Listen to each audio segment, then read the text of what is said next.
রাজনৈতিক দল যারা রয়েছেন, আসেন আমরা ক্ষমতা প্রেমিক না হয়ে আমরা দেশপ্রেমিক হই। আমাদের দেশের জন্যে আমরা আমাদের কথা, কার্যক্রম, বক্তৃতা, আমাদের সমস্ত কার্যক্রমগুলো থাকুক, সেইভাবে আমরা পথ চলি। একে অপরের প্রতি আমরা ঘৃণা সৃষ্টি না করে আমরা দেশ গড়া, মানবতার কল্যাণে এবং ইসলামের কল্যাণে কাজ করি। তোমাদের সকলকে ধন্যবাদ। আমি দোয়া করি, দোয়া চাই, আল্লাহ আমাদের সবাইকে যেন ইসলাম দেশ, মানবতার কল্যাণে কাজ করার তৌফিক দান করেন।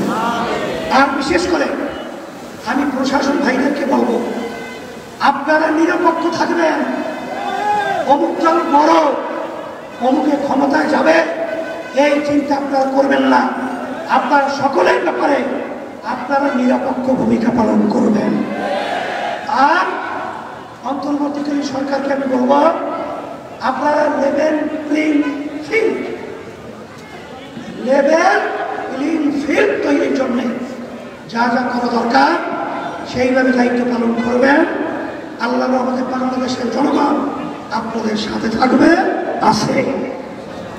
আর বিশেষ করে মাইলস্টোনে যে দুর্ঘটনার মাধ্যমে যে বাচ্চারা দুনিয়া থেকে বিদায় হয়ে গেছে, আল্লাহ তাদেরকে সম্মানের স্থান দান করুক এবং গার্জিয়ান এবং অভিভাবকদেরকে আল্লাহ সাবর জামিন এখতিয়ার করার তৌফিক দান করুক।